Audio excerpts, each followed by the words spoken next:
Bentar guys, tunggu ya.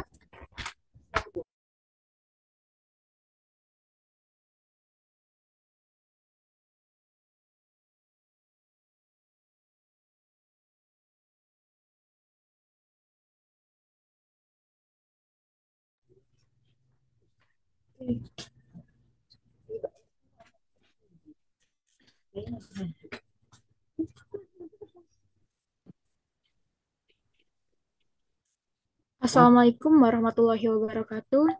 Selamat sore teman-teman semua. Yang saya hormati Ibu Alvina Septiani, SAPMSI, selaku dosen pengampu mata kuliah Keuangan Publik, dan teman-teman sekalian yang saya banggakan. Pada Zoom kali ini, kami dari kelompok 3 akan mempresentasikan mengenai laporan keuangan negara dan daerah. Namun, sebelum masuk ke pembahasan, izinkan kami memperkenalkan anggota kelompok terlebih dahulu.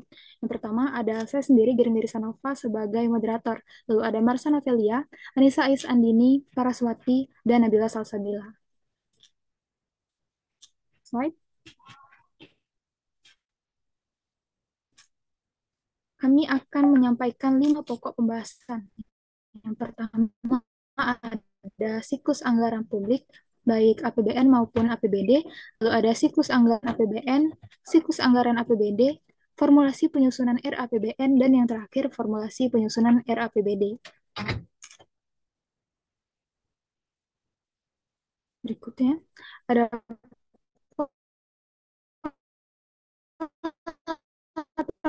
belakang dan pertanggungjawaban terhadap pengelolaan keuangan publik yang bersumber maupun APBD. Menurut Mardiasmo tahun 2006, penyusunan laporan keuangan pemerintah yang relevan dan andal adalah salah satu perwujudan nyata dari transparansi dan akuntabilitas. Maka, menurut kelompok kami, laporan keuangan pemerintah memiliki peran yang sangat besar dalam menjaga kepercayaan masyarakat terhadap pemerintah. Baik, untuk masuk ke pembahasan akan dijelaskan oleh rekan kami Nabila Salsabila. Kepada Nabila dipersilakan. Baik, terima kasih moderator. Selanjutnya saya akan menjelaskan mengenai siklus anggaran publik APBN. Anggaran pendapatan dan belanja negara (APBN) adalah salah satu instrumen ekonomi utama yang digunakan oleh pemerintah untuk pengelola perekonomian negara. Di sini siklusnya ada yang pertama perencanaan dan penganggaran APBN, periode dari Januari sampai Juli, yang merupakan tahap penyiapan konsep-konsep kebijakan fiskal dan ekonomi makro. Yang kedua, pembahasan APBN, periode Agustus sampai Oktober. Kegiatan dalam pembahasan ini, DPR dapat mengajukan usul yang mengakibatkan perubahan jumlah penerimaan dan pengeluaran dalam rancangan undang-undang tentang APBN. Yang ketiga, penetapan APBN, periode akhir Oktober. Setelah APBN telah ditetapkan dengan undang-undang, rincian pelaksanaan APBN dituangkan lebih lanjut dengan peraturan presiden tentang rincian APBN. Yang keempat, pelaksanaan APBN, periode Januari. Pelaksanaan anggaran ini diawali dengan disahkannya dokumen pelaksanaan anggaran oleh Menteri Keuangan. Yang kelima, pelaporan dan pencatatan APBN, periode sepanjang tahun anggaran. Dan yang keenam, ada pemeriksaan dan pertanggungjawaban, periode semester dan anual. Next slide. Selanjutnya ada siklus anggaran publik. Yang pertama, ada perencanaan dan penyusunan.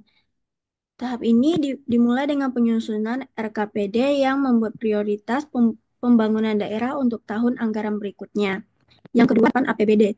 Setelah KUA dan PPAS disepakati, SKPD menyusun RKA yang kemudian diverifikasi oleh TAPD, dan RKA yang telah diverifikasi disusun menjadi rancangan peraturan daerah Raperda tentang APBD.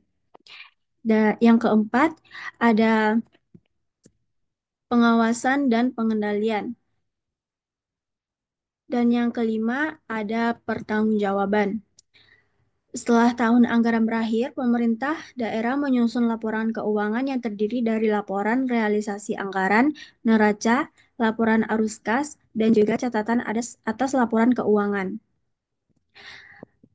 Next slide.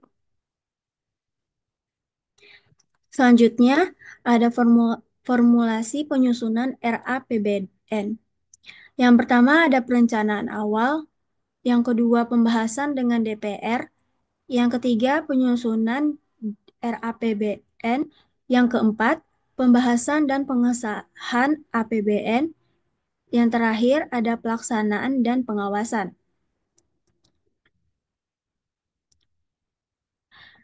Adapun di sini formulasi penyusunan RAPBD-nya. Yang pertama, penyusunan rencana pembangunan daerah. Yang kedua, penyusunan rencana kerja pemerintah daerah atau RKPD. Yang ketiga, penyusunan rancangan kebijakan umum APBD atau KUA dan prioritas dan plafon anggaran sementara atau PPAS. Yang keempat, pembahasan dan persetujuan KUA dan PPAS. Yang kelima, penyusunan rancangan APBD. Yang keenam, pengajuan dan pembahasan RAPBD. Yang ketujuh, persetujuan dan penetapan APBD.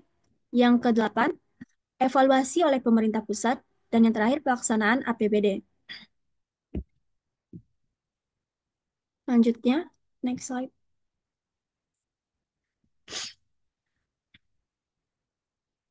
Selanjutnya, studi kasus.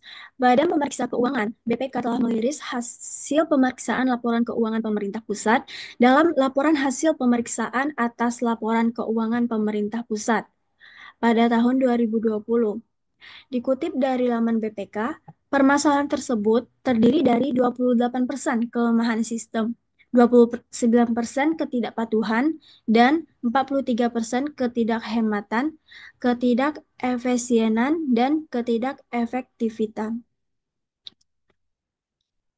Baik,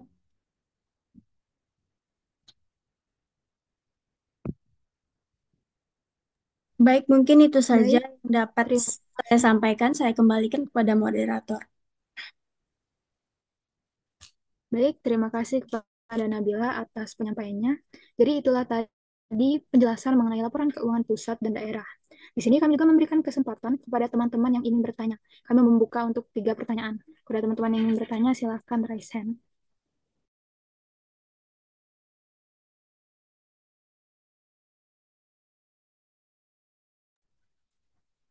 Baik, kepada Okta, kami persilahkan. Terima kasih atas keterangan saya. Terima